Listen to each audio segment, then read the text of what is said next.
Hello friends, your resident theme park employee here with another episode of Shenaniganilandia here on Coaster Monkey Studios. And you're seeing correctly, we've got our first roller coaster in the park. That is correct, we are building a B&M Hyper. Well, it's not really a hyper, actually, I'm lying. It's 190 feet tall, but you know what? If Orion can do it, so can we. So we are building Kanaloa. Now, Kanaloa, she is the goddess of wind and ocean in Polynesian mythology. And what I love about this is we're leaning heavily from a marketing perspective into our wind, goddess of the wind, because you're flying through the air, you're soaring like a bird, you're doing all these maneuvers and fun things. And when I tell you the coaster builder is 1000% better than Planet Coaster 1, I'm not lying. I'm not even remotely lying, not even a little bit. The ability to build a coaster now is much easier. It still has its quirks, don't get me wrong. And being my first coaster that I'm building in literally almost 4 years, it was interesting to build, I'll be honest with you. As you can see, there's a lot of supports here. We have to do some custom supporting, so I'll show you some of that later on in the video. This is a long video. Building a coaster is an endeavor. The coaster itself took like, I don't know, maybe an hour and a half. It was everything else that took forever, right? So as you can see, we're working on our profiling here. Now, one of the bigger things about the drop and then the hills on a B&M coaster or mini coaster is really that parabolic curve, right? And getting it that it swoops up, comes to a point kind of, and then swoops back down. So that's what we're perfecting here at the very top of this. As you can see, I've done a number of iterations trying to get it just right, and I think I got it right. Now, I was using Nitro at Six Flags Great Adventure as my inspiration for the shaping and the supports for this coaster. Granted, I probably should have went with more like a Goliath at Six Flags Over Georgia because it is a shorter coaster. I know Goliath is a shorter hyper. But I think we did fine. I think it works out here. I'm not stressing it. I'm not too upset about it. What I love about this is this turnaround part. This is so wild. And it's crazy to see how when I first built it out compared to what it looks like now, it's like a different coaster, which is great, to be honest with you. But I forgot what it was like to deal with the smoothing tool and having to get the curves just right and angling things out. It was a lot, but it was fun. So I built this all during Thanksgiving week, you know, leading up to Thanksgiving, and then on Thanksgiving, I actually spent it with my family, which is great. I'm sure many of you did too here in the States. And I would say that my favorite part about coming back to this is I had a fresh mind. I had a chance to think. So I'm possibly thinking about going to 1 episode per week instead of doing 2 episodes, but we'll see. I don't know. I've got so much that I built out in this episode that you're going to see here. And then I've already built the next episode, which is going to be the plaza portion of the coaster. So today we're focusing on building the coaster. We're going to build the coaster station. We're going to build some surrounding elements, and we'll have some glamour shots. And of course, a ride POV at the end. Hello. But here we are building out the supports. So the supports for a B&M, they're very minimal, right? And what we went with is we went with the Nitro kind of layout. So you've got the 3-point split coming off of each side, and then it does the same thing on the opposite side, and then we have a smaller split at the bottom. I didn't put all of that in the video, so you can see that in the glamour shots as we're playing along in a bit. But I think our the best interpretation of what we built out here is done in the video. My goal was to not give you a 50 minute video, right? I think we're going to end up with probably about 26 minutes here, 28 minutes. And it's a long video. It's a long video for us, right? We like shorter videos. I like shorter videos. I prefer to do a 20-minute video. This way I'm not boring you with my nonsense. And it's a lot of nonsense.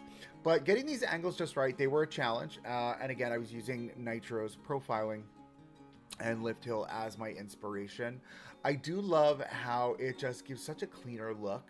I really wish the in-game supports did this. I'll be honest with you, it's just oh, and fast forward update coming up on the game, we're getting coaster supports. Here I am using water tower supports or water slide supports, so I'm gonna have to rebuild all these anyway, which is gonna be fun. We're gonna love that for us. Yeah, we're gonna love that. Anyway, so here we are just angling it out and getting the angles all sorted and perfect. I think my biggest challenge here again was just making sure it was symmetrical on both sides. It was a challenge. I will say that for sure. I don't wish to show my worst enemy. Here we are getting into the dip, and this portion of the ride, it dips below ground level, and I think you'll see this in a lot of coasters. I use Montu as the example. I love Montune's Basin because Montune's Basin is filled with water and like dirt and dust and like leaves and stuff, and I think it's just the best interpretation of what this would look like. It wouldn't be super clean, it would be a little bit dirty. Obviously we put drainage down there, and I don't remember if there's lighting. There's got to be lighting, right? There's lighting in those crevices, I think. I don't know. I don't remember riding Montu at Busch Gardens Tampa ever at night, so that's interesting. But here we are. We're building out our ditch, if you will, and the ditch is, I mean, it's quick, it's easy. I don't think I showed too much of this because we're really just laying out what this looks like with the plaster pieces. The plaster shaped or colored in gray looks like concrete, so it works out perfectly for us, right? So what I do love about this portion here is that this is actually the service road that wraps around. It'll wrap the full length of the coaster, and we're gonna have a service road that comes into this part of the coaster over by the station and the maintenance building and all that stuff. And then what we're gonna do is we're gonna build out all of our corporate offices, right? All of the park offices are going to be right next to that road.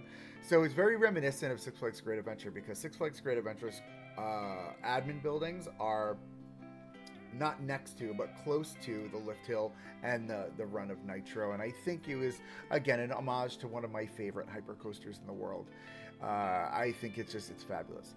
Now on Nitro, it's really cool. At the base of a couple of the hills, you've got these gated off sections, which is super fun. And they're just as basic as that, right? It's a gate. It's really dirty underneath. I don't know why nothing grows there, but nothing does, realistically. And there's just some little grassy things and some rocks, right? And that's the basis, the basis of what that looks like. Now, my thought process on this whole area, this is our service road. You're going to have the cars driving in and out here, maintenance team. You got the whole maintenance area squared off over there. I do change that whole fence structure. That's why I didn't show it in the time lapse here. But it kind of looks like Rikers Island. If you don't know what that is, ladies and gentlemen, that is a jail cell. Yeah. So I did not put that in here because we changed that. Oh, this scenery tool. So this scenery spamming tool. Let's have a conversation about the scenery spamming tool. So I didn't know that you could build your own items within the tools. That, number one, is amazing. Number two, it's not as precise as I'd like it to be. You know, I think one of the best parts about this game, as much as I love having that tool, is that when I'm building out my scenery, it's very specific, right? It's not just spammed. And I think, you know, when spamming out the scenery, it takes away from the natural kind of look and feel. You know, I think taking those bushes and taking that foliage and dipping it into the ground a bit really gives a cleaner look and a more realistic look, like it is growing from the ground. You know, and it's my personal preference. So I don't know how much I'm going to be using the spamming tool, maybe for trees, but I think outside of trees, I'm not sure I would use it for bushes and stuff, or even rocks. The rocks just sit right on top of the ground. It's wild. All right, from there, we're moving on to our station here. And as you can see, we've got a really interesting look. So paying homage to one of my favorite strata coasters, King de Ka, which just recently closed down for good. We kind of stole King de Ka's station here, and I think it works perfectly. We wanted to go with a very jungle vibe. The idea of Kanaloa is that you're on an expedition, and as you're walking through the queue, you're seeing all of these tribal pieces, these tiki pieces, and once you get to the station is the temple at which Kanaloa is built. And you get into this temple, and you get greeted by Kanaloa, and Kanaloa takes you into the air and flies you around, right? Loose theming. When I say loose theming, I'm talking like stylized versus themed, right? The thought process here is that, and this is when I was working on the theming for Medusa at Six Flags Great Adventure. This is what we were thinking. We were thinking, what does the loose theming look like? How do we gather things that we already have and maybe not overly theme it out to create a larger or too crazy of a theme because at the end of the day, we didn't have the resources that we needed to really build out a true theme, right? So we stylized. We stylized with a couple pieces of wood. We stylized with an old cable reel. We stylized with an old outhouse that we had from, I want to say it was probably the Western theming that we had years ago for Viper at Great Adventure, the Togo Zero G roller coaster, which was, it was a coaster. One of my interesting credits, and I think it's one of my claim to fame credits, but it was an interesting coaster for sure. So I think from a thematic standpoint, we are just stylizing. We're making it feel like something, but it's not Disney level. And I think that's really where our focus is. And what blew my mind when I was building this out is like, what does the station look like, the race station? And then I use Medusa Station as the thought process. The entire base of the station is just one big box, right? Then you've got the station platform, and above the station platform, you've got the struts that go up and build out the canopy over the station. And that's what we built here. Now, you'll see later when we get into building the maintenance area. Now, don't come for me from the maintenance area, you purists out there, okay? I built it like a GCI maintenance area with the entire shifting layer because I screwed up, okay? My next B&M will not be that. This is my first B&M in 3.5 years, okay? Just give me a break. Anyway, so here we are.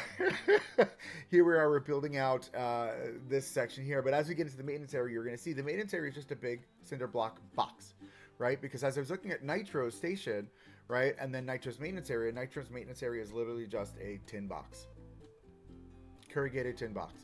Let's be real, right? So we didn't want to go too crazy on it. I think what we do here with the wood and the rope wrapped wood, as well as the stairs and the way we lay out the stairs, that's the most theming I think this thing's going to see. We built out 2 Q houses, and they're coming soon.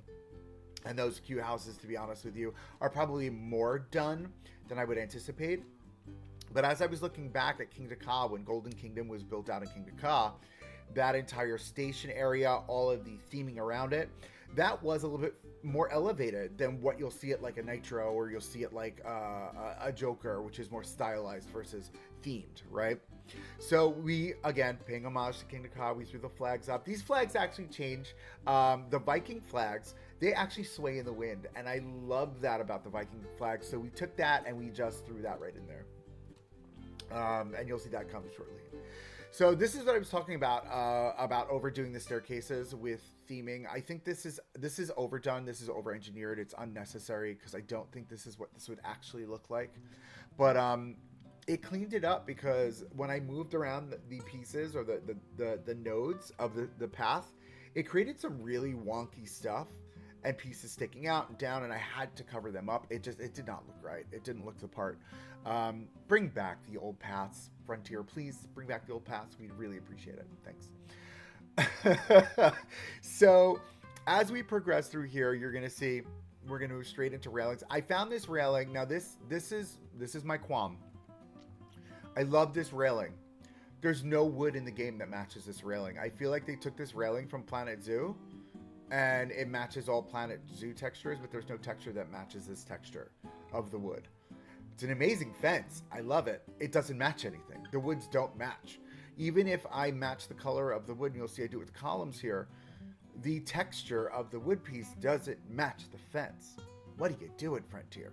Right? So I would love to have some cohesive pieces or cohesive collection of fences. Whoops. Fences, bollards. Sorry, I just booped the mic. So if I booped, I'm sorry, I booped. But some cohesive pieces, right? For fencing of these one-off pieces. Like we have it for Viking, right? We have it for Polynesia or the resort, right? So why don't we have it for like the basics? And I think what we need to infuse in here, I think one of the great packs, Frontier, if you were to make another pack or your first pack or one of the packs that you bring to the table, I think it would be great if we had a realism pack. Basically take all of the pieces that our creators for Planko 1, like Hydro and I think of Mango and all these amazing creators that brought realism to the table and create a realism pack. And I think that would set this above the rest. I think another great thing that would be fantastic to do is do it what the Sims are doing and bring creators in as your designers for your packs. And I mean, even if you do like Sims does, how they have packs, they have kits, they have, smaller pieces. For $5.99 you get like 40 pieces or 30 pieces or whatever it is, right? If we were to create pieces like that or create kits and build out the game like that and use your creators to do it, you're going to be trust me, the creators know the game. The creators know what they want. They know what the public wants. They know what the builders want. And I mean, if you look what The Sims has done, they just released a bunch of kits and packs and stuff, and it was all created by creators. Your people who play the game in and out consistently. And I think that would be a huge win for Frontier, and I think it would be a huge win for the Planet Coaster community to build out and have these kits made by creators, by for creators. All that fun stuff. So here's what I was talking about taking the foliage and dipping it down, right? I take the grasslands, I throw a little bit of brown in there, and then I take these bushes and I tuck them down further so it looks like crabgrass, right? There's a lot of bamboo that I put in here. The Golden Kingdom at Great Adventure has a ton of bamboo, so don't come for me in the comments, but I'll be honest with you, I do thin this back some because it is very heavy. But at the Golden Kingdom, it's a mix of indigenous trees as well as bamboo that they layered into the area. So that's what we're doing here. We're doing that same sort of mixture of indigenous trees with bamboo just to really set the idea of Polynesia. Now, it's not Hawaii. It's not, a resort area. It's some island in Polynesia, right? That's the idea we're going for. And we're going to build out the entire intro area of the theme park for Shenaniganilandia. That whole intro moment is going to feel like a mixture of Polynesia. So that could be Guam, that could be Tahiti, that could be Hawaii. It could be anything within those islands or in that region of the world. And that's what the entire front area is going to be. And then we'll kind of expand out, because I got to be honest with you, I'm getting a little bored with building like this tiki kind of vibe here. So we're going to come back to this, and I think we're going to build our next area. And I haven't decided what that's going to be yet, but we're going to do something. I'm really loving the Viking kit, by the way. The Viking kit is a lot of fun. I feel like the Viking kit could be awesome to create an entire section with. And again, this is going to be a smaller park. This is our first park, right? So we're going to go small on this one. The first area is going to be all of this. We're going to build out maybe a Viking area. We'll build out a mythology area. And I think that's going to be it. I don't expect to go larger or bigger or grander than that. So here we are, as I'm rambling on, building our entry gate for the ride. So now Kanaloa, again, this is a temple, right? So you're going to walk through the temple gates, and into the temple gates brings you into the queue, and then you'll see all this other stuff in the queue. And the idea was, again, this is a complete ripoff of King Ka and King Ka's entry portal area that you'll see. I don't even know where it is in the ride area. I can't put my finger on it because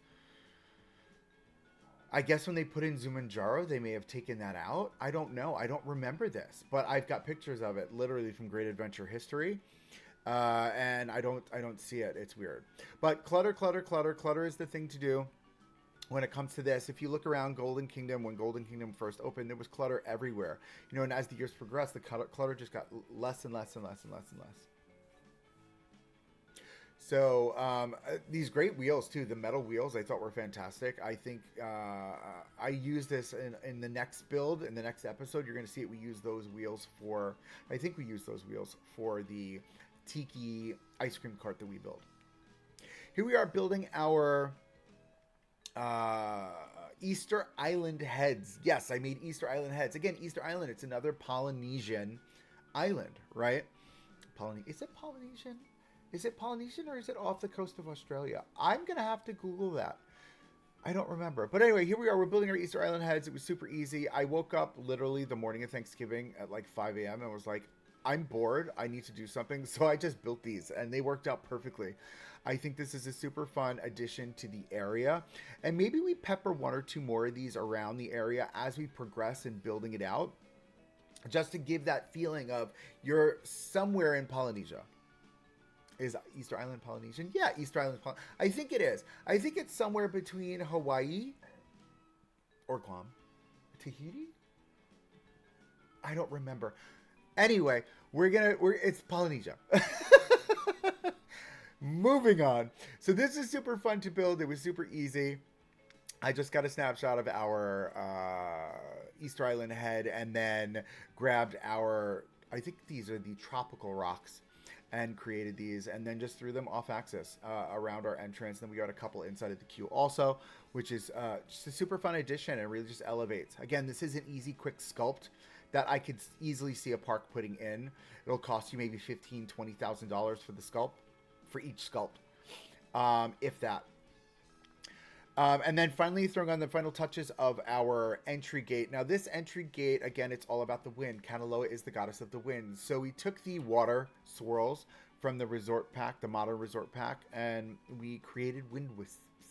And then threw in the balloon because I'm addicted to the Wicked right now. It's all about Wicked, Wicked, Wicked, Wicked everywhere.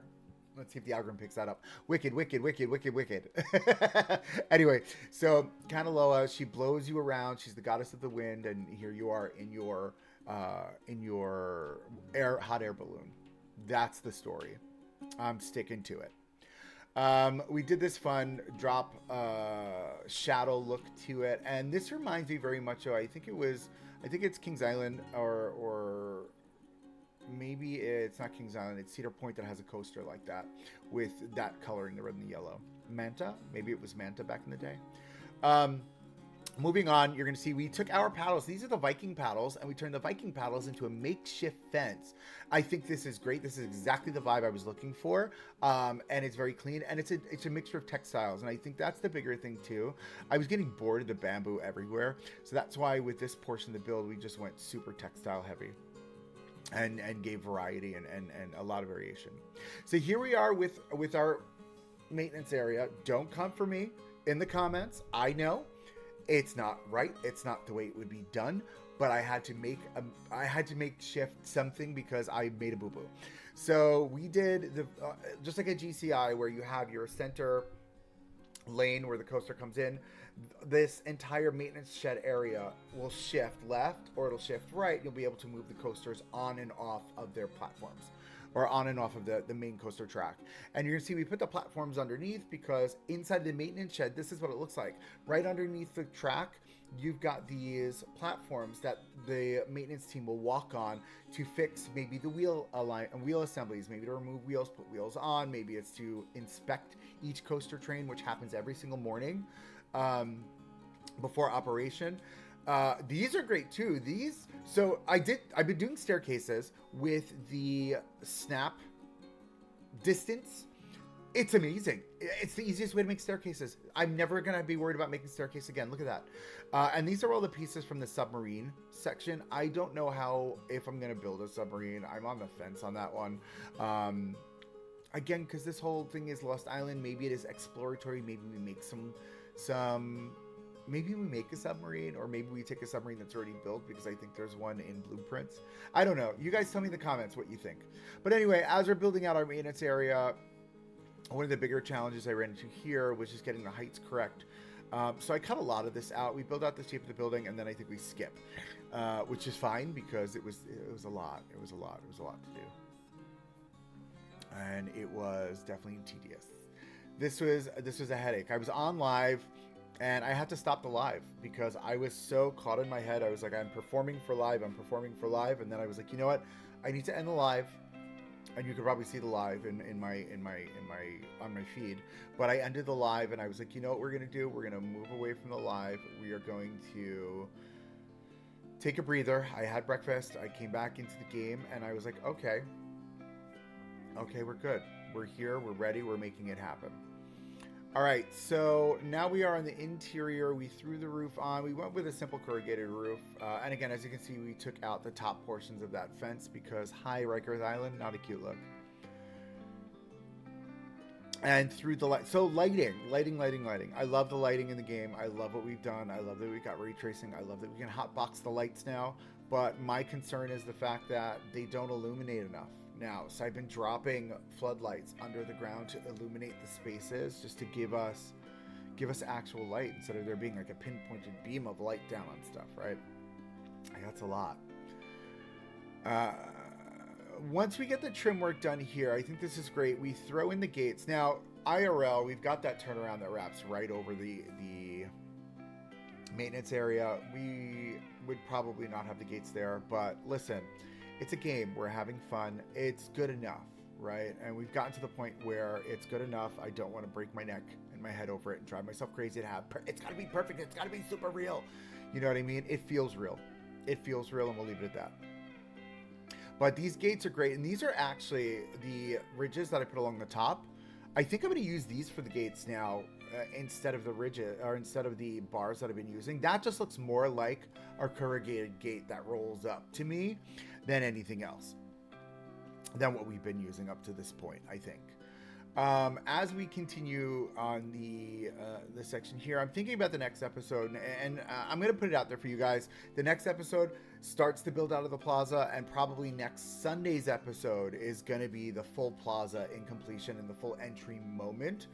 And then once these 3 episodes are done, so today's and the next 2 that are coming, we'll probably shift back over to the water park and play in the water park some more. I've got some plans and ideas for a wave pool, so that's coming down the pipeline. So here we are. Here's what I was saying. They don't illuminate. They don't brighten up the space enough. I needed to go in and drop stuff, and you'll see when I turn off the lights how dark it is. So I think that's a thing. But as we're getting closer to the end of our video here we are. There's a full look of kind of what this looks like. We're going to give you some glamour shots. We're going to give you a full POV. I hope you guys enjoyed this portion of the video. Can't wait for the next one because we really built out the space. And until the next video, guys, thank you so much for joining. Have fun and keep on building.